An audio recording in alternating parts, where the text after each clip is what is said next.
எல்லோருக்கும் வணக்கம். Welcome to success TNPSC academy. நம்ம திருக்குறளில் இதுவரைக்கும் 3 அதிகாரங்கள் பார்த்துருக்குறோம். ஒழுக்கமுடைமை, பொறையுடைமை, ஊக்கமுடைமை. இன்றைக்கி 4வதாக என்ன அதிகாரம் பார்க்க போகிறோம் அப்படின்னா விருந்தோம்பல். இது நம்ம ஸ்கூல் புக்கில் இந்த 2 குறள் இருக்குது. ஆனால் நம்ம திருக்குறள் அதில் இருக்க 10 திருக்குறளும் நம்ம படிக்கணும். புக்கில் கொடுத்துருக்க திருக்குறளை பார்க்கலாம். ஓகேங்களா? ஃபஸ்ட்டு என்னென்னா, விருந்து புறத்ததா தானுண்டல் சாவா மருந்தெனினும் வேண்டற்பாற்று அன்று. அதாவது விருந்தோம்பல் அப்படின்னா என்னென்னா, வீட்டிற்கு வந்தவர்களை விருந்தினர்களை உபசரிக்கணும், நம்ம முக மலர்ச்சியோடு உபசரிக்கணும், அவங்களுக்கு தேவையானதை செஞ்சு கொடுக்கணும். அவங்க நம்ம வீட்டுக்கு வந்திருக்காங்கன்னா அவங்களுக்கு நம்ம வீட்டில் இருக்கிறதுக்கு கன்வீனியண்ட்டாக இருக்கிற அளவுக்கு, வசதியாக இருக்கிற அளவுக்கு எல்லாமே செஞ்சு கொடுக்கணும். நல்லபடியாக சாப்பாடு செஞ்சு கொடுக்கணும், முகமலர்ச்சியோடு செஞ்சு கொடுக்கணும். ஏதோ ஏனோ தானோன்னு உம்முன்னு இருந்துட்டு அப்படிலாம் செஞ்சு கொடுக்கக்கூடாது. அதான் விருந்தோம்பல். தமிழர்கள் வீட்டுக்கு யார் வந்தாலும் சரி, வீடு வரைக்கும் வந்துட்டாங்க, அவங்க எதிரியாகவே இருந்தாலும் என்ன செஞ்சுருவாங்க, உள்ளே கூப்பிட்டு தண்ணி சாப்பாடுன்னு கொடுப்பாங்க. அதுதான் தமிழரோட பண்பாடு. தமிழர் பண்பாடில் சிறந்த பண்பாடு என்னது தான்? விருந்தோம்பல் தான். ஓகேங்களா? அதில் முதல் அந்த குறள் என்னன்னு பார்க்கலாம். விருந்து புறத்ததா தானுண்டல் சாவா, அதாவது விருந்து புறத்ததா தானுண்டல் சாவா மருந்தனினும் வேண்டற்பாற்று அஞ்சு அப்படின்னு படிக்கணும். ஃபஸ்ட்டு என்னென்னா, அமிழ்தமே ஆனாலும் விருந்தினர் இருக்கும்போது தான் மட்டும் உண்பது விரும்பத்தக்கது கிடையாது. அதாவது ஒருத்தங்க விருந்தினர்கள் நம்ம வீட்டில் இருக்காங்க, அப்போ நல்ல சாப்பாடை நம்ம மட்டும் சாப்பிட்டுட்டு அவங்களுக்கு நல்லா இல்லாத சாப்பாடை கொடுக்கக்கூடாது. அது எவ்வளவே பெரிய ஒரு அமிர்தமான சாப்பாடு, கிடைக்கவே கிடைக்காதுங்கிற அமிர்தமான சாப்பாடாக இருந்தாலும் கூட விருந்தினர்களுக்கு கொடுத்து உண்றது தான் நம்ம பண்பாடு. அதுதான் விரும்பத்தக்கது. நம்ம அவங்களுக்கு கொடுக்காம நம்ம சாப்பிட்டா அது விரும்பத்தக்கது அல்ல அப்படின்னு சொல்லியிருக்காரு. ஓகேங்களா? சாவா மருந்து அப்படின்னாலுமே அதை அவங்களுக்கு கொடுக்காம நம்ம சாப்பிடக்கூடாது. விருந்தினர்களை வீட்டில் வச்சுட்டு அவங்களுக்கு கொடுக்காம நம்ம சாப்பிடக்கூடாது அப்படின்னு சொல்லியிருக்காங்க. அடுத்த குறள் பாருங்க. மோப்பக் குலையும் அனிச்சம் முகந்திரிந்து நோக்க குலையும் விருந்து. இது படிச்சிருக்கோம் தெரியுமா? திருக்குறளில் 2 மலர்களை வச்சு பேசியிருப்பார். ஒன்று அனிச்சம், இன்னொன்று குவளை அப்படின்னு சொல்லி பார்த்தோம். ஞாபகம் இருக்குதுங்களா? அது இந்த அனிச்சம் அது இந்த குறளில் தான் பயன்படுத்தியிருக்காங்க போல். மோப்பக்குலையும் அனிச்சம் முகந்திரிந்து நோக்கக்குலையும் விருந்து. ஓகேங்களா? அதாவது அந்த அனிச்ச மலருங்கிறத மோந்து பார்த்தாலே என்ன ஆயிருமா? வாடிருமா. அதே மாதிரி நம்ம வீட்டுக்கு விருந்தினர்கள் வந்திருப்பாங்கல்ல, அவங்கக்கிட்ட ஐயோ இவங்களை பார்க்க முடியல அப்படின்னு நம்ம ஒரு முகம் சுழிச்சிட்டோம் அப்படின்னாலே அவங்களோட உள்ளம் வாடிருமா. அதாவது அந்த விருந்தினர்களை நம்ம முகம் மாறிட்டு அவங்க வந்துட்டாங்களே அப்படின்னு சில பேர்லாம் முழிப்பாங்க. விருந்தினர்கள் வந்துட்டாங்களே அப்படின்னு நம்ம ஒரு மாதிரி முழித்தோம் அப்படின்னா அந்த விருந்தினர்களோட உள்ளம் என்ன ஆயிருமா? வாடி போயிருமா. முந்தி ஏதோ ஒரு இதில் படிச்சிருக்கேன், விருந்தினர்கள் வர்றாங்கள அவங்கள நம்ம வாசல் வரைக்கும் வழி அனுப்புகிறோன்னா அவங்கள போயிட்டு வாங்க அப்படிங்கன்னு சொல்கிற மாதிரி அர்த்தமா. அவங்க ஏறுற வண்டி வரைக்கும் நம்ம போய் ஏற்றி அனுப்பி விட்டோம்னா நீங்கள் திருப்பி எங்கள் வீட்டுக்கு வரணும் அப்படின்னு சொல்கிறதான். சில பேர்லாம் கிளம்புங்க அப்படின்னு சொல்லிட்டு வாசலில் கூட வழி அனுப்ப மாட்டாங்க. ஆனால் சில பேர் நம்ம ஏறி போகிற வண்டி, இப்போ நம்ம பஸ்ஸில் போனால் பஸ் ஸ்டாண்ட் வரைக்கும் விடுவாங்க, ரயில்வே ஸ்டேஷன் வரை விடுவாங்க. நம்ம வீட்டிலேருந்து ஒரு ஆட்டோவில் எதுலையா போகிறோம்னா ஆட்டோ வரைக்கும் ஏற்றி விடுவாங்க, நம்ம பொருட்களெல்லாம் ஏற்றி விடுவாங்க. அப்படின்னா அவங்க உண்மையிலே பாசமாக அவங்க நம்ம அவங்களுக்கு பிடிச்சிருக்கு அப்படின்னு அர்த்தம். நம்ம கிளம்புறோன்னு சொன்னோன்னா அப்பாடா கிளம்புங்கடா அப்படின்னு நினைக்கிற மாதிரி அவங்களோட ரியாக்ஷன் இருந்ததுன்னா ஏன்டா இவங்க வந்தாங்க அப்படிங்கிறத அப்படி நினைக்கிறாங்க அப்படின்னு அர்த்தம். ஓகேங்களா? இன்றைக்கி எல்லா வீட்லேயுமே அப்படி தான் நினைக்கிறாங்க. யார் விருந்தோம்பல் பண்ணுறா? வந்தால் ஒருத்தங்கிட்ட தண்ணி வேணுமான்னு கூட கேட்க மாட்டோம், டீ போட்டு கொடுக்க வேண்டியிருக்குமே அப்படிங்கிறதுக்காக. சரி, ஓகே, பார்ப்போம். அடுத்த குறள் பார்க்கலாம். ஃபஸ்ட்டு குறள் என்னென்னா, இருந்தோம்பி இல்வாழ்வதெல்லாம் விருந்தோம்பி வேளாண்மை செய்தற் பொருட்டு. அந்த காலத்துலலாம் இல்வாழ்க்கை நடத்துகிறாங்கல்ல, அந்த இல்லறம் நடத்துகிறதே எதுக்காக? விருந்தினர் வந்தாங்கன்னா அவங்கள வரவேற்று அவங்களுக்கு தேவையான உதவிகளை செய்கிறதுக்காக தான் அப்படின்னு சொல்லியிருக்கிறார். ஓகேங்களா? திருவள்ளுவர். அதாவது அந்த காலத்துலலாம் இப்போ வழிநெடுக ஏதாவது ஒரு ஊருக்கு பயணமோ இல்லை ஏதோ ஒரு வேலைக்காக செல்கிறாங்கன்னா கட்டி சோறுலாம் கொண்டுட்டு போக மாட்டாங்களாம். இன்றைக்கி நம்ம ஹோட்டல் அது இதுன்னு சாப்பிட்றோம், ஆனால் அந்த காலத்தில் அப்படி செய்ய மாட்டாங்களாம். போகிற வழியில் எந்த இடத்துல பசிக்குதோ அந்த இடத்துல எந்த வீடு இருக்கோ அவங்க வீட்டுக்குள்ளே போவாங்களாம். அவங்க வீட்டுக்குள்ளே அவங்க நமக்கு சமைச்சு கொடுப்பாங்களாம். இப்போ யார் வீட்லையாவது அப்படி கேட்க முடியுமா? தெரியாதவங்க வீட்டில் போய் சமைச்சு சாப்பிட முடியுமா? முடியவே முடியாது. அது அந்த காலம் அப்படின்னு தானே. அப்படி ஒரு விருந்தினர் வந்தோடனே அவங்களுக்கும் சாப்பாடு கொடுத்து அவங்கள வழி அனுப்பி வச்சோடனே இன்னொரு விருந்தினர்கள் வந்தாலும் அவங்களையும் முகமலர்ச்சியோடு அடுத்து விருந்து வைப்பாங்களாம். அப்புறம் யாராவது வருவாங்களே அப்படின்னு சொல்லி அந்த சோறை வந்து வெயிட் பண்ணிகிட்டே இருப்பாங்களாம், வச்சுட்டு வெயிட் பண்ணிகிட்டே இருப்பாங்களாம். அவங்க கூட சாப்பிடாம யாராவது விருந்தினர்கள் வந்தாலும் வரலாம் அப்படின்னு நைட்டு கூட 10 மணிக்கு மேலே கூட வெயிட் பண்ணிகிட்டு இருப்பாங்களாம். அதுமாதிரி சும்மா சாதாரண சாப்பாடெலாம் அந்த விருந்துக்கு வரவங்க தானே அப்படின்னு சொல்லி சும்மா சாதாரண சாப்பாடுலலாம் அப்படிலாம் முங்கி தர மாட்டாங்கண்ணா. நல்லா அவங்க சாப்பிடுறதுக்கு ஈக்குவலாக நல்ல சாப்பாடாக செஞ்சு கொடுப்பாங்களாம். அப்படிலாம் இருக்குது. ஓகேங்களா? இல்லறம் அப்படிங்கிறத போற்றி வாழ்கிறதே எதுக்கு அப்படின்னா விருந்தினரை வரவேற்று அவங்களுக்கு தேவையான உதவிகளை செய்கிறதுக்காக தான் இல்லறமே நடத்துகிறாங்க அப்படிங்கிற மாதிரி சொல்லியிருக்கிறாரு வள்ளுவர். அடுத்து பாருங்கள், இது பார்த்துட்டோம். விருந்து புறத்ததா தானுண்டல் சாவா மருந்தினும் வேண்டற்பாட் என்று. அதாவது விருந்தினராக வந்தவங்களை அவங்களுக்கு சாப்பாடு கொடுக்காம நம்ம சாப்பிடுறது சாகா மருந்தாவே இருந்தாலும் அது விரும்பத்தக்கது கிடையாது. ஓகேங்களா? சாகாத மருந்தாக இருந்தாலும் கூட அது விரும்பத்தகாதது கிடையாது. அடுத்த குறள் பார்க்கலாம். அப்புறம் பாருங்கள், வருவிருந்து வைகளும் ஓம்புவான் வாழ்க்கை பருவந்து பாழ்படுதல் இன்று. அதாவது விருந்தினரை நாள்தோறும் வரவேற்று மகிழ்பவரின் வாழ்க்கை அதன் காரணமாக துன்புற்று கெட்டொழிவதில்லை. அதாவது விருந்தினர்கள் வராங்க, அவங்களுக்கு நம்ம சாப்பாடு கொடுத்துக்கிட்டே இருக்கோம், எந்தவித இதுவும் இல்லாமல் அதாவது முக மலர்ச்சியோடு கொடுத்துட்டே இருக்கிறோம் அப்படின்னா அவங்களோட வாழ்க்கை, அந்த விருந்தோம்பல் செய்கிறாங்கல்ல அவங்களோட வாழ்க்கை அந்த விருந்தோம்பல் செய்கிறதன் காரணமாக என்றைக்குமே கெட்டு ஒழியாது, அழிஞ்சு போகாது. அவங்களோட வாழ்க்கை வெண்மேலும் வளரும், செழிக்கும், பெருகுமே தவிர அவங்க வந்து கெட்டு ஒழிவதில்லை, அவங்களுக்கு துன்பம்ங்கிறது ஏற்படாது.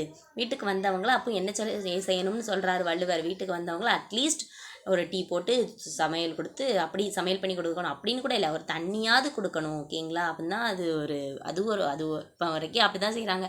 ஸோ விருந்தோம்பல் அட்லீஸ்ட் அதுவாது செய்யணும் அப்படிங்கிற மாதிரி சொல்கிறாரு திருவள்ளுவர். ஏன்னா அப்படி செய்கிறவங்களோட வாழ்க்கை, விருந்தோம்பல் செய்கிறவங்களோட வாழ்க்கை வந்து என்றைக்குமே என்னாகாது, கெட்டு போகாது, துன்பப்படாது அப்படின்னு சொல்லியிருக்கிறாரு. ஓகேங்களா? அடுத்த குறள் என்ன சொல்லியிருக்காருன்னு பார்க்கலாம். அகனமர்ந்து செய்யால் உரையும் முகனமர்ந்து நல்விருந்து ஓம்புவான் இல். ஓகேங்களா? அகனமர்ந்து செய்யால் உரையும் முகனமர்ந்து நல்விருந்து ஓம்புவான் இல்னா இல்லம் அப்படிங்கிற மாதிரி. ஓகேங்களா? செய்யால் அப்படின்னா அந்த இடத்துல செல்வம் என்னும் திருமகள் அப்படின்னு பொருள். அகனமர்ந்து செய்யால் உரையும், அகனமர்ந்துனா நம்ம உள்ளத்திலையும் ஒரு விருந்தினர் வந்திருக்காங்கன்ட்டு நம்ம உள்ளக்குள்ளேயும் மகிழ்ச்சி அடையணும், நம்ம முகத்திலையும் என்னது இருக்கணும், மகிழ்ச்சி இருக்கணும்.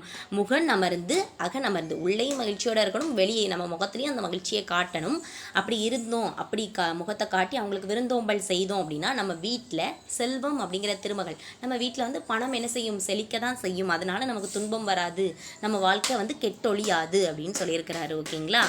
செல்வம் என்னும் திருமகள் வந்து நம்ம வீட்டிலே, இல்லைன்னா இல்லம், செய்யாள் அப்படின்னா இந்த இடத்துல இது என்னது, செல்வம் என்னும் திருமகள். ஓகேங்களா? அகனமர்ந்துனா மகன மகிழ்ச்சியை முகத்திலையும் காட்டணும். முகனமர்ந்துனா முகத்தில் காட்டுறது, முக மலர்ச்சி. ஓகேங்களா?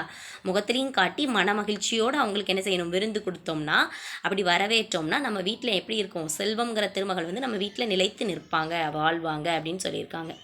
அடுத்த குறள் பாருங்க. வித்தும் இடல் வேண்டும் கொல்லோ விருந்தோம்பி மிச்சில் மிசைவான் புலம்.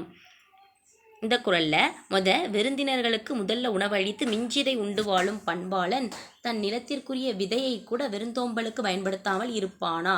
அதாவது வித்தும் இடல் வேண்டும் அப்படின்னா விருந்தினர்களுக்கு உணவு கொடுத்துட்டு தான் நம்ம சாப்பிடணும், மிஞ்சி இருந்துச்சுன்னா நம்ம சாப்பிட்டுக்கலாம் அப்படின்னு நினைப்பாங்களாம். சில நல்ல பண்பாளர்கள் வந்து அப்படி இருக்காங்க.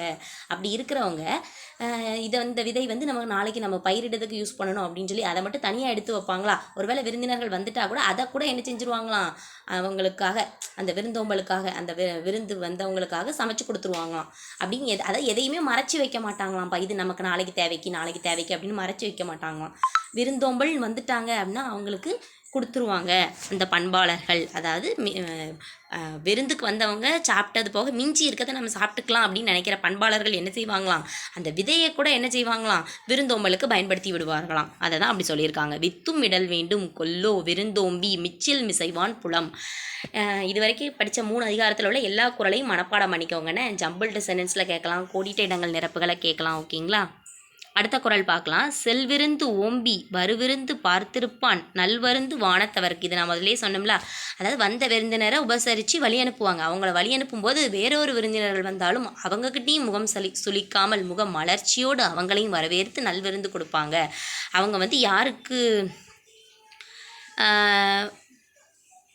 அப்படி அந்த வரவேற்று போற்றுறாங்களா, வரவேற்று விருந்தளிக்கிறாங்களா, அவங்க வந்து புகழ் வானில் இருப்பாங்க. அதாவது அவங்களுக்கு வந்து புகழ் வந்து எப்பொழுதும் இருக்கும். ஓகேங்களா. அதாவது இப்போ ஒரு விருந்தினர் வந்திருக்காங்கப்பா, அந்த விருந்தினரையும் நல்ல விருந்தினர்கள் நீங்கள் அப்படின்னு சொல்லி அவங்களோட சிறப்புகளை அறிந்து அவங்களுக்கு நம்ம விருந்தோம்பல் செய்யணும். அவங்கள வழி அனுப்பி வைக்கும்போது வேறொரு விருந்தால் வராங்கங்காக நம்ம முகம் சொல்லிக்கக்கூடாது. அவங்ககிட்டையும் முகம் வளர்ச்சியோட வாங்க, அவங்களுக்கு தேவையானதையும் செஞ்சு கொடுக்கணும் அப்படின்னு சொல்கிறோம். அப்படி செஞ்சு கொடுத்துட்டே இருந்தோம்னா நம்ம புகழ் வானில் நம்ம இருப்போம் அப்படிங்கிற மாதிரி சொல்லியிருக்காங்க. ஓகேங்களா. அடுத்த குறள் பாருங்க. இணைத்துணை என்பதொன்றில்லை விருந்தின் துணை வேள்வி பயன். வேள்வினா கடவுளுக்கு வந்து புனிதமாக நம்ம எதையாவது ஒன்று அர்ப்பணிப்போம்ல, கடவுளுக்குன்னு செய்வோம்ல, அதுதான். ஓகேங்களா. ஏழாவது குறளில் என்ன சொல்லியிருக்காங்கன்னா, விருந்தினராக வந்தவரின் சிறப்பை எண்ணி பார்த்து விருந்தோம்பலை ஒரு வேள்வியாகவே கருதலாம். அதாவது கடவுளுக்கு வந்து நம்ம புனிதமாக அர்ப்பணிக்கிறோம்ல, அதுவாகவே கருதலாம். அதாவது விருந்தினர்களுக்கு ஒரு விருந்து செய்கிறோம்ல, அவங்களோட சிறப்பை எண்ணி நம்ம ஒரு இது செய்கிறோம். அதை வந்து நம்ம கடவுளுக்கு செய்யக்கூடிய ஒரு புனிதமாக அர்ப்பணிக்கப்படக்கூடிய ஒரு இதாக நம்ம செய்யலாம், ஒரு இது மாதிரி. ஓகேங்களா. வேள்வினா அதான் கடவுளுக்கு ஒரு புனிதமாக கருதி நம்ம படைக்கிறோம்ல, அர்ப்பணிக்கிறோம்ல சில விஷயங்களை. சில பேர் இந்த காணிக்கை கொடுக்காங்க, சில பேர் வந்து மலர்களை அர்ப்பணிக்காங்க, சில பேர் நெய்வேத்தியம் வைக்காங்க. அந்த மாதிரி ஒரு அர்ப்பணம் கடவுளுக்கு செய்கிறதா நினச்சி செய்யணும் விருந்தோம்பலை அப்படின்னு சொல்கிறாங்க. இணைத்துணை என்பதொன்றில்லை விருந்தின் துணை வேள்வி பயன். அடுத்து பாருங்க. பரிந்தோம்பி பற்றற்றேம் என்பர் விருந்தோம்பி வேள்வி தலைப்படாதார். செல்வத்தை சேர்த்து வைத்து அதனை ஒருத்தங்க வந்து செல்வத்தை சேர்த்து வச்சுட்டே இருக்காங்கப்பா, அது திடீர்னு, அதாவது செல்வம் இருக்கிறதெல்லாம் சக்கரம் மாதிரி, ஒரு நாள் நம்ம பணக்காரங்களாக இருப்போம், இன்னொரு நாள் அந்த கீழே இருக்க சக்கரம் மேலே வந்துடும் அப்படிங்கிற மாதிரி சொல்லியிருக்காங்க. செல்வத்தை சேர்த்து வைத்து அதனை இழக்கும் போது விருந்தோம்பல் அப்படிங்கிற வேள்விக்காது. விருந்தோம்பல்ங்கிறது ஒரு வேள்வின்னு சொல்கிறாங்க, அதாவது கடவுளுக்கு அர்ப்பணிக்கக்கூடிய ஒரு புனிதமானது ஒரு அப்படிங்கிற மாதிரி. அதாவது நம்ம செல்வத்தை சேர்த்து வச்சுருக்கோம், ஆனால் அதை வந்து நம்ம இழந்துட்டோம். அப்போ வந்து என்ன யோசிப்பாங்களாம், சில பேர் என்ன வருந்துவாங்களாம், ஐயோ இதை அட்லீஸ்ட் ஒரு விருந்தோம்பலுக்கு மற்றவங்களுக்காவது நம்ம வரும்போது கொடுத்துருந்துருக்கலாமே, இப்படி செல்வத்தை தேவையில்லாமல் எந்த பயனும் இல்லாமல் நம்ம இழந்துட்டோமே அப்படின்னு நினைப்பாங்களாம். ஓகேங்களா. அடுத்த குறள் பாருங்க. உடைமையில் உடைமை விருந்தோம்பல் ஓம்பா மடவார் கண் உண்டு. அதாவது விருந்தினரை வரவேற்று போற்ற தெரியாத அறிவற்றவர்கள் எவ்வளவு பணம் அதாவது உடைமையில் இன்மை இருந்தாலும் இல்லாதது, உடைமை இருந்தாலும் இன்மைனா இல்லாமை. ஓகேங்களா. அப்படிங்கிற மாதிரி உடைமையில் இன்மை விருந்தோம்பல் ஓம்பா. விருந்தோம்பலை விரும்பாதவங்க இருப்பாங்களா, விருந்தோம்பல் பண்ணாதவங்க இருப்பாங்களா, அவங்க எவ்வளவுதான் இருந்தாலும் இல்லாதவங்களாகவே கருதப்படுவாங்க. அதாவது தரித்திரம் பிடித்தவர்களாகவே, பணம் படைத்தவர்களாகவே இருந்தாலும் ரொம்ப பணம் இருக்குப்பா, ஆனால் அவங்க யாருக்குமே எந்த உதவியும் செய்ய மாட்டாங்க அப்படின்னா அவங்கள வந்து எப்படி கருதுவாங்களாம், தரித்திரம் பிடித்தவர்களாக தான் கருதப்படுவார்கள். அவங்ககிட்ட எவ்வளோ பணம் இருந்தாலும் அந்த அறிவற்றவர்களுக்கு வந்து விருந்தோம்பல் பண்ண தெரியல, மற்றவங்களுக்கு கொடுக்க தெரியல அப்படிங்கிற மாதிரி. அடுத்த குறள் பாருங்க. மோப்பக்குலையும் அனிச்சம் முகந்திருந்து நோக்கக்குலையும் விருந்து. அனிச்சம் அந்த மலர் வந்து இங்கே தான் பயன்படுத்தியிருக்காங்கன்னு. அனிச்சம் அப்படிங்கிறது ஒரு பூ, அந்த பூ வந்து முகர்ந்து பார்த்துட்டோம்னாலே வாடிரும்.